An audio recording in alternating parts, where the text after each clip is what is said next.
Octahedral complex किसे कहते हैं?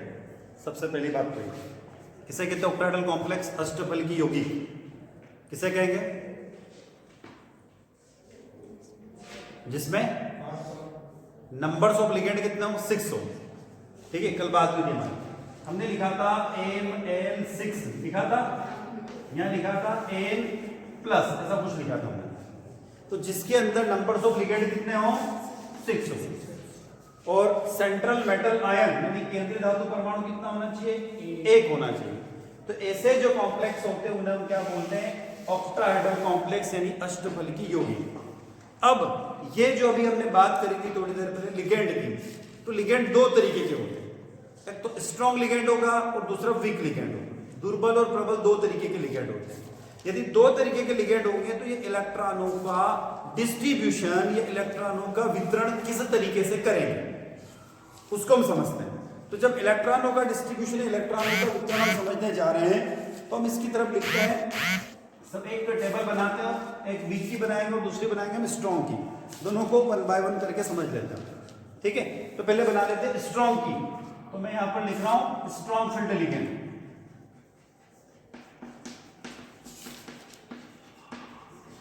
हिंदी में लिखना चाहो तो आप हिंदी में लिख लेना इसको। और दूसरी तरफ बात करेंगे हम लोग वीक फील्ड लिगेंड। ठीक है, एक बात होगी स्ट्रॉन्ग फील्ड लिगेंड की और दूसरी तरफ बात कर रहा हूं वीक फील्ड लिगेंड की। आप पहले अपनी कॉपी में सिर्फ स्ट्रॉन्ग फील्ड लिगेंड की बात कर लो, दोनों को साथ साथ देखें। अब इसमें मैं कॉलम बनाते हुए चल रहा हूं। यहां बात कर रहा हूं नंबर ऑफ इलेक्ट्रॉन। पहला कॉलम मेरे पास इलेक्ट्रॉनों की संख्या, दूसरा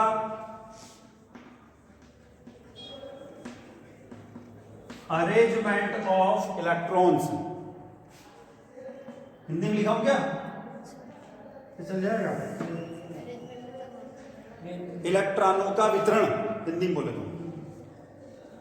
ठीक है, और लास्ट में आएगा नंबर ऑफ अनपेयर्ड इलेक्ट्रॉन।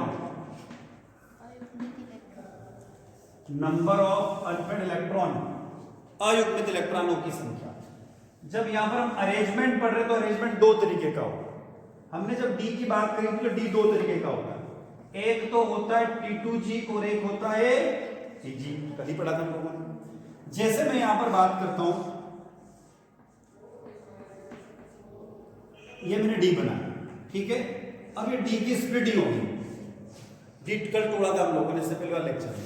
तो जब हमने इस डी को ब्रेक किया तो नीचे तो दो रहते हैं जिसको हमने नाम दे दिया T2G, DXY, DYZ और DZX।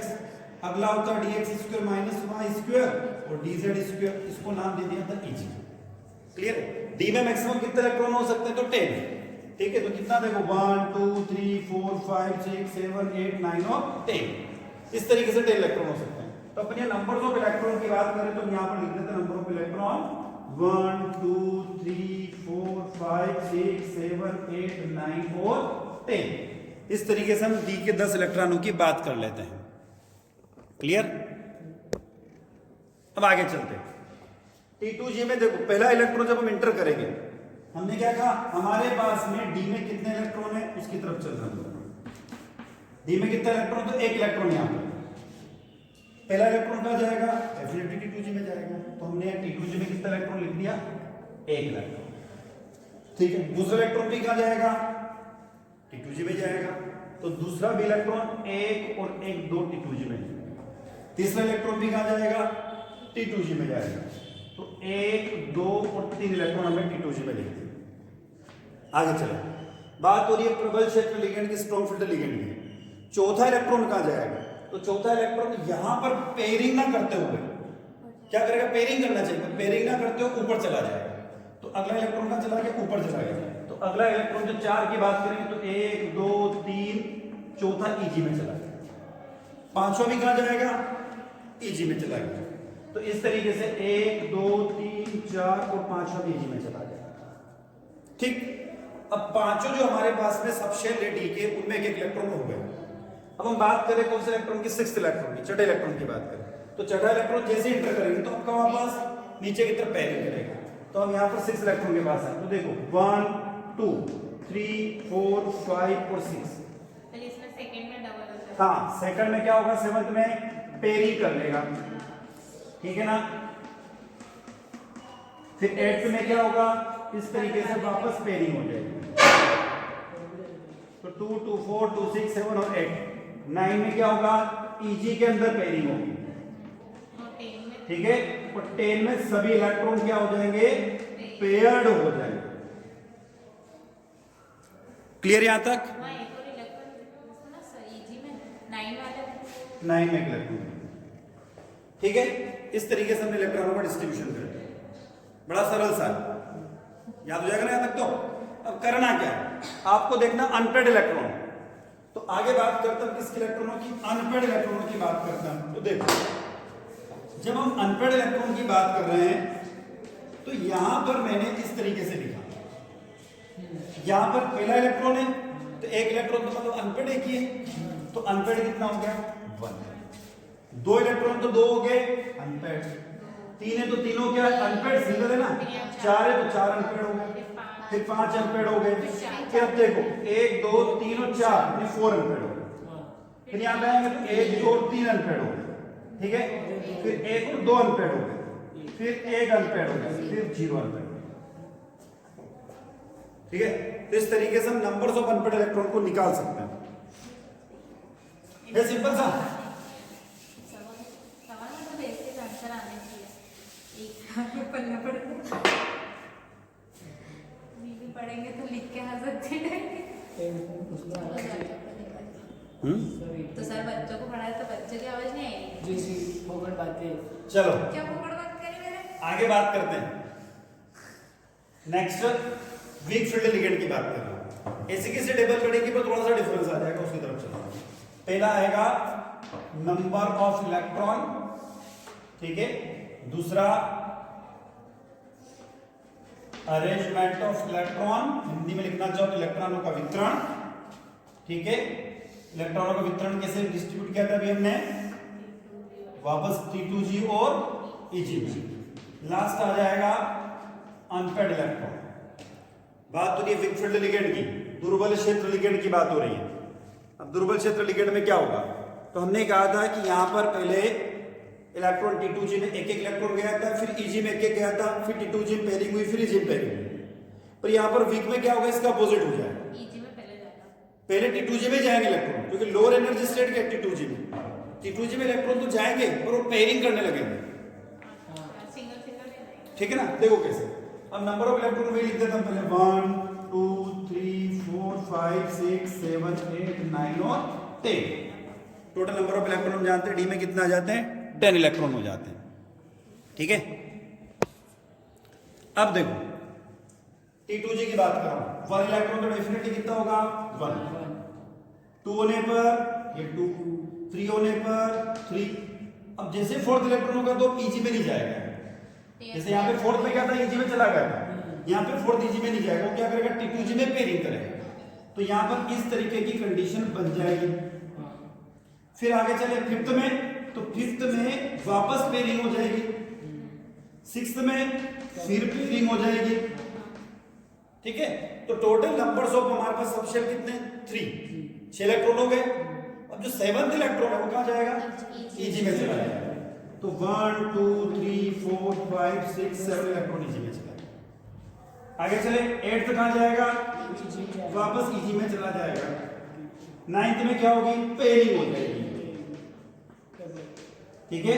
और 10th में भी क्या हो जाएगी, कंप्लीट पेयरिंग हो जाएगी इलेक्ट्रॉन। ये सरल सा। अब करना क्या है, नंबर्स ऑफ इलेक्ट्रॉन निकालना।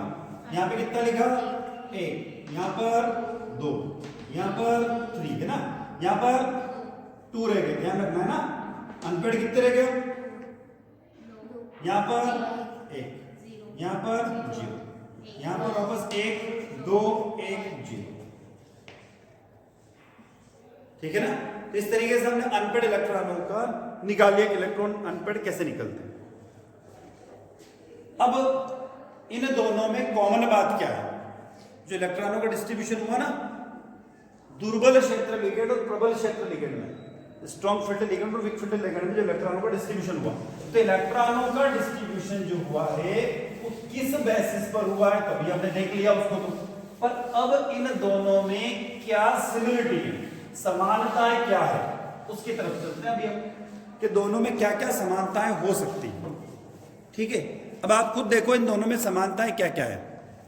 देखो समानताओं की तरफ चलते हैं।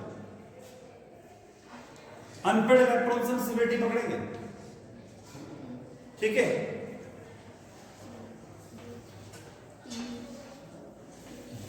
आ रहा समझ में आता ठीक, यस है।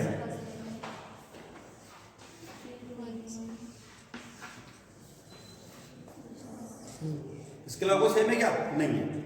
यानी हम कह सकते हैं कि स्ट्रॉन्ग फील्ड लिगेंड या वीक फील्ड लिगेंड कोई सा भी हो, तो वहां पर एक तो D1, ठीक, एक D2, एक D3, ठीक है। ये देखो D1 क्लियर है, D2 और D3। इसके अलावा लास्ट में क्या दिया? D8, D9 और D10, D8, D9 और D10। इनके लिए नंबर्स ऑफ इलेक्ट्रॉन जो होंगे वो सेम होंगे, ठीक। तो यहां पर हम ये कह सकते हैं कि ये जो कॉन्फ़िगरेशन होता है, कितने 1 2 3 4 5 6, टोटल 10 कॉन्फ़िगरेशन में से 6 कॉन्फ़िगरेशन मतलब 10 इलेक्ट्रॉनिक विन्यास होते हैं। 10 में से 6 इलेक्ट्रॉनिक विन्यास ऐसे होते हैं जो सेम होते हैं, ठीक है ना। तो चाहे वहां पर स्ट्रॉन्ग फील्ड हो यानी प्रबल क्षेत्र लिगेंड हो, चाहे वीक फील्ड लिगेंड हो यानी दुर्बल क्षेत्र लिगेंड हो, दोनों ही कंडीशन में जब इलेक्ट्रॉनों का डिस्ट्रीब्यूशन होगा तो इलेक्ट्रॉनों का distribution D1, D2, D3, D8, D9 और D10 पर इन लिगेंड का कोई भी इफेक्ट नहीं होता है। चाहे लिगेंड स्ट्रॉन्ग फील्ड हो चाहे वीक फील्ड हो, ये दोनों अफेक्ट नहीं करते, ठीक है। तो अफेक्ट कहां करते हैं? तो देखो D4 से लगाकर D7 तक स्ट्रॉन्ग फील्ड लिगेंड और वीक फील्ड लिगेंड अपने इफेक्ट को डालते हैं। क्यों? क्योंकि चेंज 4 से लगाकर 7 में नहीं हुआ, 4, 5, 6 और 7। आ रहा समझ में? ये चारों जो कॉन्फ़िगरेशन होते हैं D4, D5, D6 और D7, इनमें स्ट्रॉन्ग फील्ड लिगेंड और वीक फील्ड लिगेंड का इफेक्ट पड़ता है, यानी कि प्रभाव पड़ता है। इसके अलावा किसी भी स्थिति में उनका प्रभाव नहीं पड़ता है। क्लियर है? तो ये तो हमने बात कर ली किसके, इलेक्ट्रॉनों के डिस्ट्रीब्यूशन की और लिगेंड किस तरीके से अफेक्ट करता है। अब हम इसके बाद अगले क्लास में, अगले लेक्चर में हम निकालेंगे उनकी crystal field stabilisation energy, Hindi में बोले तो क्रिस्टल क्षेत्र स्थायीकरण ऊर्जा, उसको एनालिसिस करेंगे अगली क्लास में।